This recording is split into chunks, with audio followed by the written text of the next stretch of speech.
Welcome, everyone. Welcome. I have a very special guest with me and really appreciate the fact that he's taking the time for the rideshare drivers and the gig workers out there today. I welcome Bryant Greening. You can see a picture of him there. He's in a cool suit, all dressed up. I love it. And he's an attorney at law at legalrideshare.com, and they're based in Chicago. Now, they're based in Chicago, but they help rideshare drivers and gig workers all around the country. That's the cool thing. And I only endorse companies or products or services that I deal with, right? I don't just endorse anyone. And the fact that this law firm has branded themselves, as you can see, Legal Rideshare, that is their passion. They are passionate about rideshare drivers. This is not just any law firm out there that offers a whole wide array of services. They have really focused on our industry, and that's why I teamed up with them. Bryant, welcome, my friend. I appreciate you being here. Hey, thank you so much for having me. Fantastic. So I prepared a couple of questions, and I put the questions in the live feed so that the people can see, what we're going to be covering here. I welcome the first subscribers in the room. So if I could start off with, what are the periods of rideshare and when are you covered? That's a great question because it's really important for rideshare drivers to understand. There are 3 periods of rideshare work. Period 1, when you got the app on and you're cruising around waiting for a fare. Okay. Period 2, when you are on the way to pick up a fare that you've connected with. And period 3, when you have that person in your vehicle. Okay. The insurance implications are vast, depending on your period of use. During periods 2 and 3, for Uber and Lyft and most of the other major companies, you are pretty well protected. You've got high liability rates, meaning about $1 million for most companies if you cause an injury to somebody else or cause an injury to a passenger. You're also covered with what we call underinsured or uninsured motorists, meaning if somebody hits you but isn't adequately protected themselves, you're going to fall under the rideshare policy. And they'll also match your collision coverage that you have with your personal carrier, meaning your car will be fixed if you get in an accident in those periods. Okay. Now, period 1 is where most of the drivers really find themselves in harm's way. There is not sufficient coverage when you're cruising around waiting for that fare. A lot of times people don't realize that they have minimal liability coverage, meaning if you hurt somebody badly, there might not be enough insurance to go around. Okay. And if you don't have the appropriate gap insurance or endorsements on your personal policy, if you get in an accident, your vehicle's damaged, during period 1, there's a high likelihood that you're not going to get that car fixed, and you're going to find yourself in a really tough spot while your car's on the road and you don't have the money to get it repaired. Good. It's very good to clarify those 3 points. So that was very detailed. Thank you so much. And then why is rideshare specific insurance so important? Well, it goes right back to what I was just explaining. If you take out the right insurance to begin with, then you're going to be fully covered no matter what happens. So often we get calls from drivers who say, I was in this accident.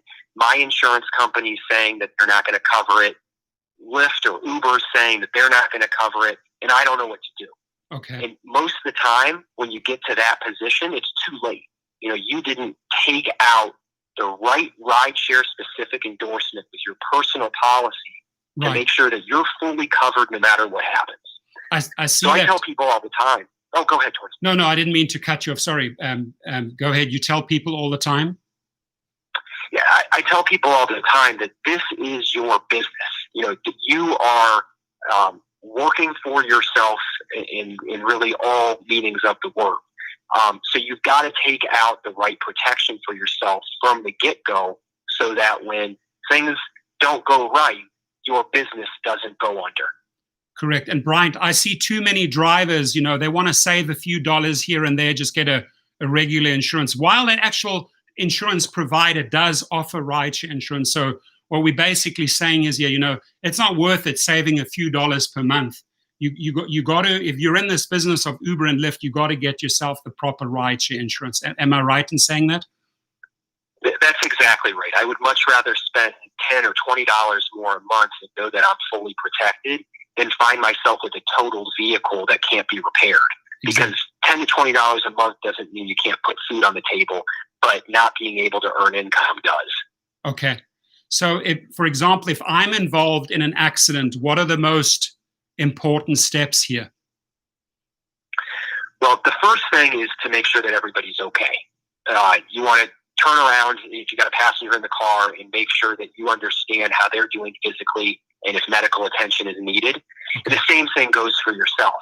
We see so many drivers that want to, play hero in the situation and don't take time to really consider, do I need medical attention? Do I need to call an ambulance? Do I need to make sure that my well-being is taken care of? Once you've determined that everybody is generally okay, there's not a life or death situation, you want to call the police. You want the police to know that this happened so that there can be an accident report, that evidence can be gathered, photographs can be taken. And what's really vital is that you get witness statements, not necessarily written or recorded, but that you understand what your passengers saw. Okay. You understand your passengers' contact information, because that's going to be really hard to get from Uber or Lyft down the road. Right. And you've taken the information that you need to bring your claim forward as the days and weeks go on. So evidence is really key. Very good. Very good. So if I don't feel injured after an accident, why should I go to the doctor? Many drivers find themselves in a predicament after an accident. They feel a little sore, but they don't really know, right. If they're injured or if those injuries or symptoms are going to progress. The number one reason why insurance companies deny injury claims is because there's a lack of treatment in close proximity to the time of the accident. So if you get in an accident and you don't go to the doctor for 3, 4, 5 weeks, the insurance company has a solid argument to say, well, how do we know that these injuries that you're now treating for are actually related to that crash that happened a month ago? Right. So we tell drivers to go to the doctor sooner rather than later for 2 reasons. One, to make sure that they're okay. A lot of times you might have sustained an injury that you don't really appreciate right away. The pains might progress. And 2, to just get that piece of paper that shows I was in an accident, I'm feeling a little stiff. Right now I don't know how bad it is, but I do feel the sensation. And then if a week later those pains get worse or those pains, haven't gotten better, you've started the paper trail, which shows this accident caused an injury, and you're buying yourself time while closing that gap that those insurance companies rely on. Right. And for example, if you hit your head on the steering wheel or dashboard, you might have brain swelling. You're just like, okay, you might be fine at first. It's all shock. But the real issues could set in 2 or 3 days later. So it's crucial, absolutely crucial. You go and get a doctor, get that report, right? Because, you're number one, you're numero uno. And it's really, really important to document that step, right? It is. And I tell drivers, you want to go within 2 days of the accident. Sometimes you've got things that you need to take care of right after the crash. You've got to make the police report. You're dealing with property damage. I understand it. But there's no reason why the next morning you can't make it to an urgent care or a primary care doctor. You don't need to go to the hospital and spend $5,000 to get a checkup. But you do need to get seen and get that medical treatment started. If you never go to the doctor again after that, it's not a problem, but at least you protect yourself in case things get worse.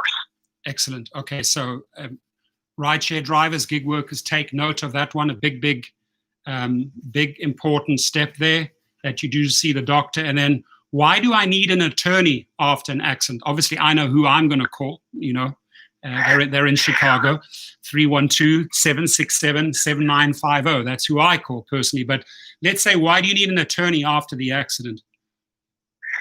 Well, the most important thing is that you get the information that you need to protect yourself. So Okay. if you're in a minor event, say you're in a fender bender where somebody, just kind of bumps your rear bumper, you probably don't need to hire a lawyer for that crash. Right. But I sure would want to talk to one. You can call me anytime, and I am happy to point you in the right direction as to how to handle the claim. Now, if it's something more serious, where you're injured, where there's going to be, your vehicle's totaled, there's going to be a substantial wage loss claim, the attorney can step in and really bump up the value of your case. Okay. So somebody who doesn't handle these claims all the time doesn't necessarily know how to talk with the insurance company. Exactly. I'll give you an example. So when you say you got an injury, most people I know, or most people think that you're entitled to the cost of the medical treatment. That's common knowledge. Well, that's true, but you're also entitled to things like pain and suffering, loss of normal life, temporary disability, the average weekly wages that you've missed. Right. So I can come in and make sure that the insurance company compensates you for each one of those elements of damages, and isn't just saying, here's a check for your one doctor's visit. It's really important that somebody who understands the process can advocate on your behalf. I just wish we had known each other a long time ago, so we could have had this video out there, because over the years, the amount of drivers that reach out to me, send me pictures of their accident, and we're not just talking like fender benders, right? We're talking like major accidents. People are out there that are doing 5,000, 10,000, right up to 25,000 trips. Those guys are doing major trips that usually have 2 or 3 accidents in a 5 or 6 year cycle, and 1 or 2 of those are pretty bad. Right. And you need someone in your corner. You have to know what to do when this happens, folks. And, like I said, I just wish you and I had connected way back early 2015. But I'm glad we're having this conversation now, Brian. It's awesome. So what type of cases, drivers, gig workers do you guys handle at legalrideshare.com? That's the website they can go to. So we help everybody. If you're involved in gig work, we can assist you in an injury claim. We've got clients who are Uber and Lyft drivers, Postmates, Uber Eats, some Airbnb hosts. You name it, we're involved in the industry. Okay, that's fantastic. A big one, and I get a lot of these products, and there's only specific products that I endorse here, and we're talking about dash cams, Brian. So are dash cams important to drivers? Anybody, whether you're an Amazon Flex driver, Uber driver, Postmates driver, Grubhub, should you have a dash cam in your car? So I can answer this question very simply. Yes. Okay. Dash cams are the most important tool that a rideshare driver can buy. Behind the rideshare specific insurance policy that we talked about earlier, yes, the dash cam is 1A. And the reason for that is it protects you from what's inevitably going to happen, whether it's an accident, whether it's an accusation. You have evidence of exactly what happened inside and outside of your car that's on camera. And let me tell you that the camera does not lie. Exactly. So we know who said what, who did what, who hit who, in an insurance claim or a criminal allegation, God forbid, yes, it can totally shift depending on the evidence that we can hand over. Cool. And just as we are speaking, I have some other big YouTubers in the room as well. And with your permission, I'd like to send them your details, because I'm sure they would love to do an interview with you. And the more channels you could appear in answering these important questions, the more we take care of drivers. So with your permission, I'd like to pass a couple of other individuals, like the Wicked Hustle guy. He's got a great channel, and a few others that are in the room. Is that okay with you? Absolutely. I want our work to get out there. Fantastic. So we want to help everybody we can. About 3 weeks ago, slightly off topic, but it's got to do with dash cams. The first thing is, Brian, with dash cams, I tell people not to go for the cheap $20, $30, $40 dash cams. Get yourself a good dash cam that films both ways. For example, a Vantru Pro, right? So you might be paying about $150, but you're getting everything covered. You're getting every angle covered. There is a big difference in dash cams. So when it comes to dash cams, I always ask the drivers and gig workers not to save. Get yourself a good one that has 4 or 5 star reports. Then a colleague of mine who's also a subscriber, he's in here a lot, Slick Nick, just about 4 or 5 weeks ago, driving through Rancho Palos Verdes, hit a massive pothole. Tires went off, hit a barrier, got into an accident, all captured on dash cam. Obviously reached out to Rancho Palos Verdes to have his car repaired. But this is the typical guy that should be calling you, right? And I mean, he had some pretty bad. And he was on a trip, so he was on his way to pick up. He probably fell into category 2 or 3. He was on the way to pick up a rider, and then this happened. And his car damage was pretty high. I know he saw a doctor, so I should reach out to him. But these are the typical cases, for example, that should be calling through to your offices, right? And of course, big accidents. Yeah, absolutely.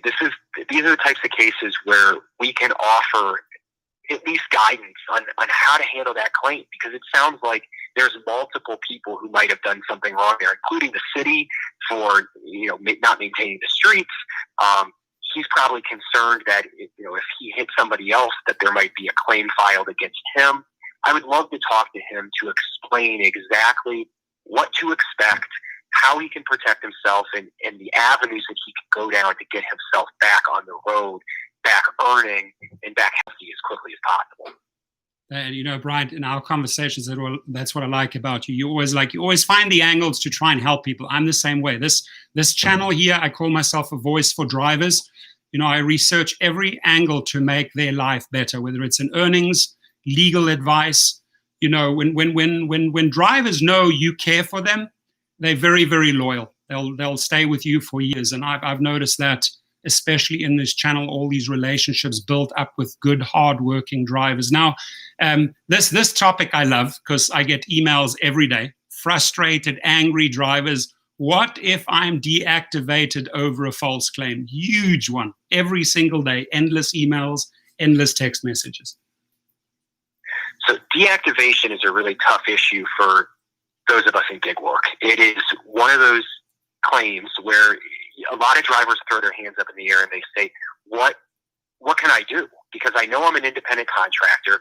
The company's not giving me any sort of advice on my options or even why I've been let go. Sometimes they'll use some vague word like fraud or passenger complaint or something that doesn't tell you anything.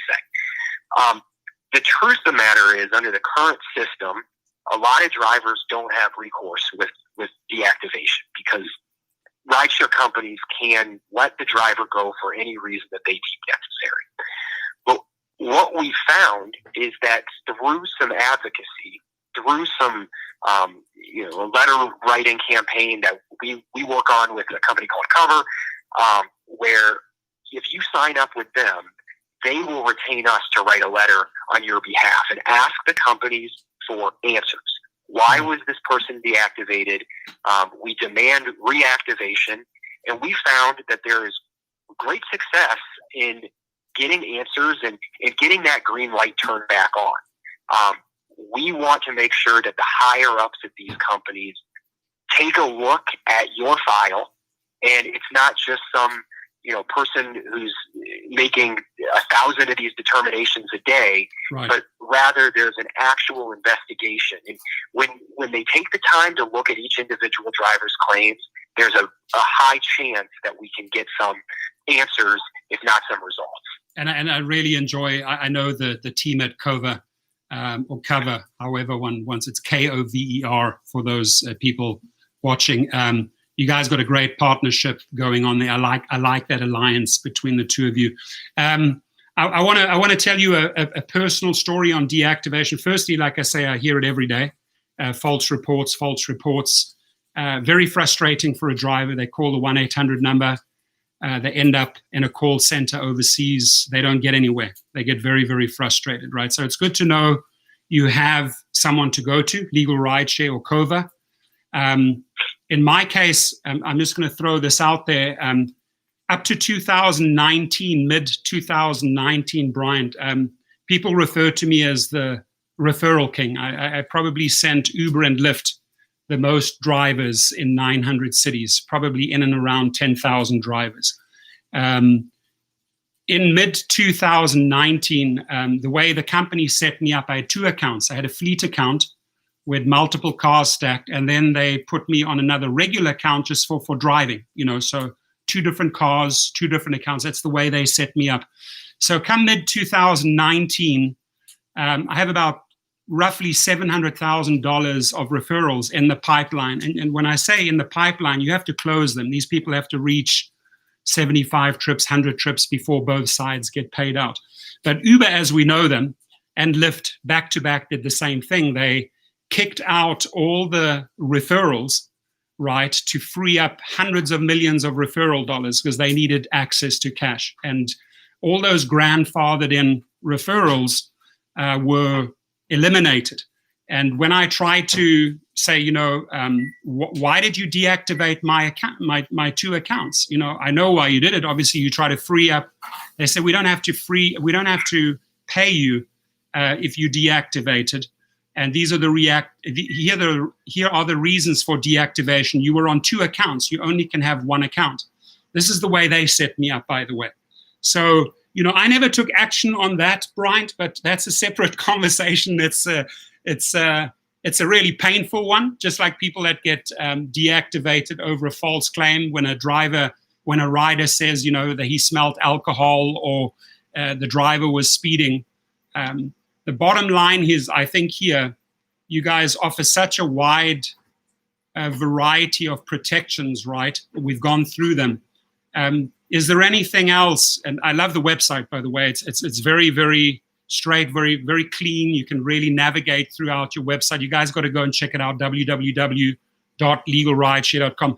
Is there any final message you'd like to leave our subscribers, drivers, gig workers with, Bryant?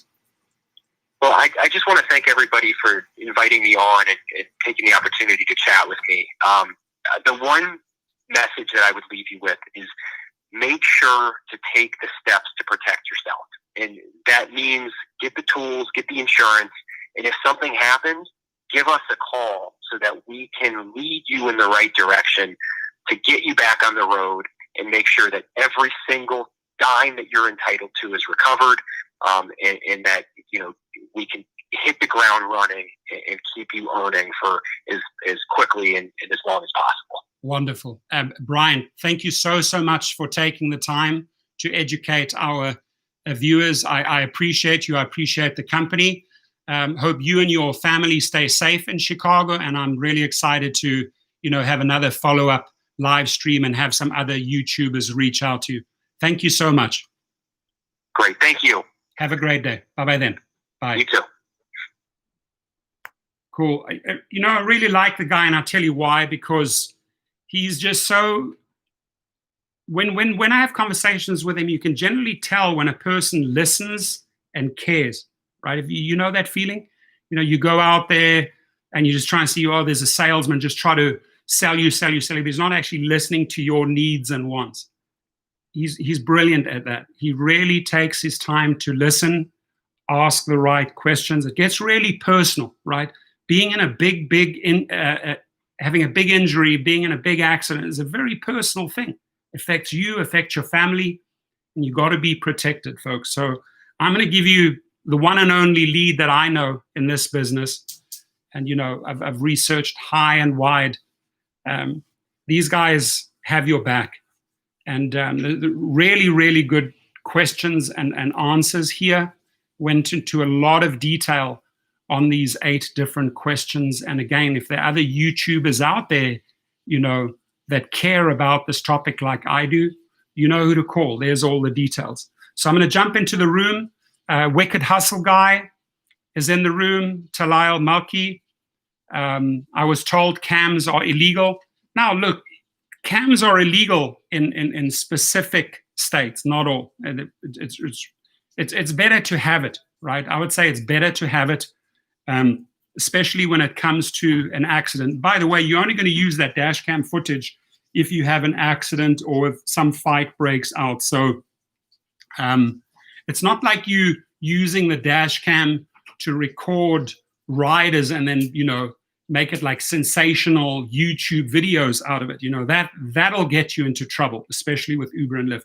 But having a dash cam for big accidents, right, fights that break out in the car, etc., is crucial. Nobody will ever deny that evidence, that footage. Rich says, great topic. Good to see Bryant Greening on your live stream.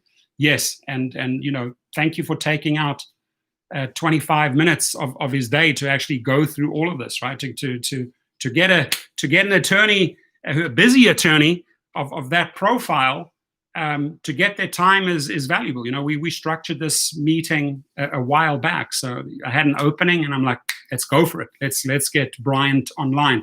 So Noah Amrani is from Florida. How are you? Stormy 1992's in the house. Lots of respect. Thank you. Respect back. Lots of love back to Jacksonville, Florida. It's Moose. Says, I would like to ask what the attorney's thoughts are on Proposition 22. Now, I had those attorneys from San Francisco that specifically here in California specialize on Prop 22. This gentleman's in Chicago, right? They don't deal with the Prop 22 cases. They are injury attorneys, right? So, you have entertainment attorneys, tax attorneys, injury attorneys, labor law attorneys. I mean, it's a whole wide range of attorneys. You find your special field. Like, they're in that special field to help gig workers and rideshare drivers. Question real fast: what type of insurance should we get? Personal car insurance. Listen, good. I see you came into the room very, very late. If you're in the rideshare business, you got to get yourself the right rideshare insurance. Like Brian said, don't save that $15, $20 that'll cost you more, right? Because you're just your regular personal insurance, right? And they don't know that you're out there doing Uber and Lyft. And it's just when the SHIT hits the fan, right, and you don't have the right insurance, like a rideshare insurance, because you were driving with Uber and Lyft, it's difficult. It's difficult to collect, right? So that's where I would not save. He said the same. Don't, you have your regular insurance, you got your rideshare insurance. Sometimes you have, like, if you're running a business, you got your commercial insurance. You got to have your rideshare insurance in place. And yes, it is a step up from your regular insurance. I hope that answers the question. Scott Tucker's in the house. Welcome, Vegas. Did you catch the show with Brian, Scott? Thank you for your input, everyone. I'm going to have an amazing lunch right now. I just wanted to keep this sort of under 30 minutes because I got another video coming out later. And it was good. The questions, again, that we covered today, in case anybody wants to go back, we said, what are the periods of rideshare and when are you covered? Brian said there were 3 different rideshare periods. He broke them down for us. Why is rideshare specific insurance so important? He answered that well. If I'm involved in an accident, what are the most important steps? Go check that out. If I don't feel injured after an accident, why should I go to the doctor? Always important to go to the doctor, right? Because, and like you said, within the first 48 hours, you got to go to the doctor and get it on record. Like I said, you might have brain swelling on day 3, right? Go and discuss this, get this on paper with a doctor. Why do I need an attorney after an accident? Very well explained by him. What type of cases, drivers, gig workers, do you handle? Explained that very well. Are dash cams important? Yes, yes, and yes. And what if I'm deactivated over a false claim? Go to them, right? They've got a great partner called Cova. They handle that. Let them get you back in the game. I see Marco Lugo's in the house. Welcome. Talal Malki says, I called Geico when they learned that I drive for 70 hours, they said, sorry, we don't have insurance for you, recommended. So, well, then you move to the next one, right? You look at State Farm. There's a lot of insurance. Geico's not the only one, right? Geico may have pushed you away because you're doing big hours. I mean, 70 hours is big hours. You're doing a lot of trips, right? So you want to make sure you got to, because you're doing that many hours, you want to make sure you have a fantastic rideshare insurance, right? Good rideshare trickster in the house. So rideshare trickster, I got Brian's permission. Rideshare trickster is a big YouTuber. He got into a couple of crazy things in the last 3 months that have almost cost him his life, right? Twice. I mean, thank God you're around, my friend. I mean, you were shot at. I mean, you went through some horrific stuff there. You need to, I'm going to send you the email of them and then get them on your show, right? They'll do a Q&A with you. And the more people we educate rideshare trickster, and I said that to Wicked Hustle Guy as well, schedule, it's really good, for your channel, because you're going to get a lot of viewers, a lot of subscribers. You're giving them really, really good information from a professional, right? So it's really good for any YouTuber. But more than that, YouTubers are sharing information that help rideshare drivers, gig workers. So I highly encourage rideshare trickster to reach out to him. I'll give you, if you text me, you can text me and I'll send you his details. Text me at, you have my number, I'm just putting it out there. If you are a YouTuber, if you want to talk to Bryant, I'll send you his details and then you can schedule an interview. But I'd like to see Bryant on Wicked Hustle Guy's show and on Rideshare Trickster's show. I think it would be a good thing, right? So I appreciate you all. Sounds great. Good to see you, Trickster. I like it. How's the wife? How's Lancaster? How are the racing cars? You guys didn't see one of the first videos when we launched Rideshare Tricksters, just like we did for Wicked Hustle Guy the other day. We elevated him. We sent him a lot of subscribers, right? Giving this community helps each other. And I remember a very special 1 hour with Rideshare Trickster down in Marina del Rey. When he came in there with his racing car and we did that was a great video. I'm sure it got about 800-900 views, right? We did a long video. I think it was one of your first videos in your channel where I introduced you. That was a great evening. We had a lot of good laughs. We got a lot of good quality footage there. His car's amazing. I mean, it's got all lit up inside. I mean, anyone in that car, it's like tips. They'll just tip just for the experience, right? It's like you're in a virtual reality center. It's like you're in a racing car when you're with Rideshare Trickster. That was a great night. It was the first video. I thought so. It was the first video that launched him. And then I really also enjoyed the other day watching Wicked Hustle Guy doing a little funny sort of little take on the Rideshare Hub, because the Rideshare Hub was just basically repeating Uber's talking points on Yes on 22. And Wicked Hustle Guy came back with a great video. Have some spine, stand for something in your life. Don't just eat what you spoon-fed by Uber and Lyft, right? Have your own opinion, have your own direction, set your own trends. It's really, really important in this YouTube world that you have an opinion, right? Not that you just like a sort of a repeat button or, a rewind button for stories that they spoon-feeding you. Cool. All right, my friends, Johnny Be Good. I like that song. Remember that song, Johnny Be Good Tonight? He was he a Rastafarian, Laura? No, I don't think so. He wasn't he? I thought he made reggae music. Johnny Be Good Tonight. You know where we can get No on Prop 22 stickers? Yeah, I mean, there are several organizations that are promoting, it could be Gig Workers Rising, Mobile Workers Alliance, Rideshare Drivers United, a lot of, No on Prop22.org. You can go to them and then they all have stickers, I mean, you could put stickers all over your car. I mean, you could be a billboard for the next, 2 weeks? Wow, we're almost there. November the 3rd, we're almost there. And guys, no matter where you stand politically, tune in tonight. Big debate, the third and final debate tonight. Check that out, no matter how you stand, right? I'm not getting political here, but just go in there and educate yourself. What do these two people have to offer you, right? Got Shine Telemundo in the house. Salute. Good to see you, man. Always great. I always, when I see these little icons, I see them on my screen. Sometimes people haven't seen them for 4 or 5 weeks, and bam, there he is. Got a shine on, the shine of Telemundo. I like it. How did you come up with Shine Telemundo? I like that. I like the name. Liam, 100, is in the house. Cool. Yeah, healing well, man. We're getting there. We're getting there. Greetings from my leg here. We're talking about injuries today. There it is. Still going. A few more weeks. Wife can't wait till this thing comes off. She cannot wait. Thank you, Trita, because she's making me lunch, she's making me dinner, she's making me breakfast, she's washing my clothes, and she cannot wait for this cast to get off. Right, Laura? Yes. Yes, she says. Cool.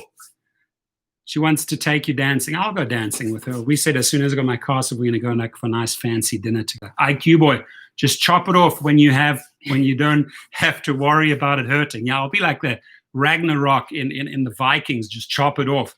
Remember that scene with Thorstein, the one Viking, when his arm got infected, they chopped it off. Maybe that's a good idea. Maybe Laura will chop it off like sometime during the night. I better watch my back. Anyway, we had a lot of fun.